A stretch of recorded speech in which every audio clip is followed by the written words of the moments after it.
guys, welcome back. Today is Monday, May 16th, and today I would like to spend my vlog talking about Star Wars cosplayers. Now, I'm not talking about exclusively the ones that go to conventions and pose for pictures and all that. I'm talking about specifically the members of the 501st Legion, the Rebel Legion, the Jedi Assembly, and the Mandalorian Mercs. The stereotyped Star Wars fan who has a costume is the middle-aged person living in their parents' basement who is sort of a deadbeat and has no sense of reality and needs to get a job. Well, at least 90% of us are nowhere near that. We are dedicated costumers who spend hours of research and construction and quite a bit of money oftentimes in order to get our costumes screen perfect in order for them to get approved. What we do with our time is we don't just go to conventions and show other people how to make costumes and expand the clubs, but we do charity events. Sometimes members show up at children's hospitals. They participate a lot with the Make-A-Wish Foundation, and there's also a lot of other charities that we can raise money for.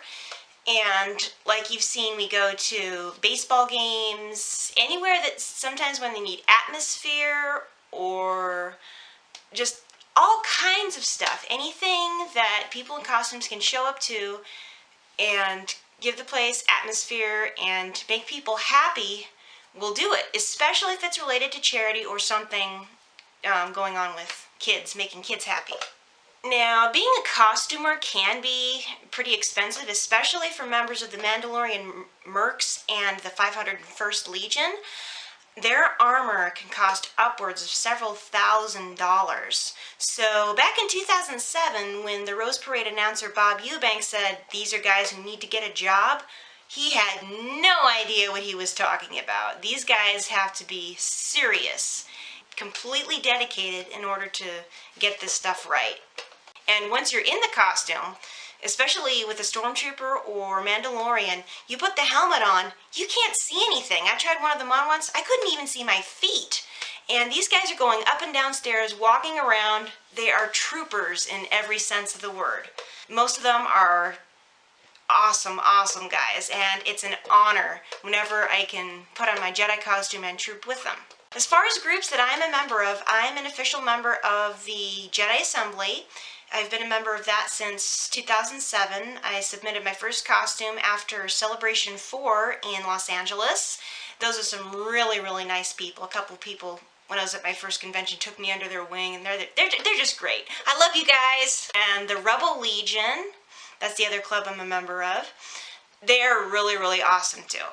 You'd think there's rivalry between the Rebel Legion and the 501st, and there's a little bit, but for the most part, you know, we're all Star Wars fans. We all love kids. We all love dressing up in costumes to make people smile, so hey, it's all good. I do have several more other costumes that I am working on. Most of them are at a standstill because of my lack of funds.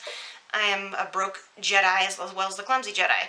In addition to my Jedi costume, I am also working on a Episode 7 Rey costume, her desert outfit that she has for most of the movie.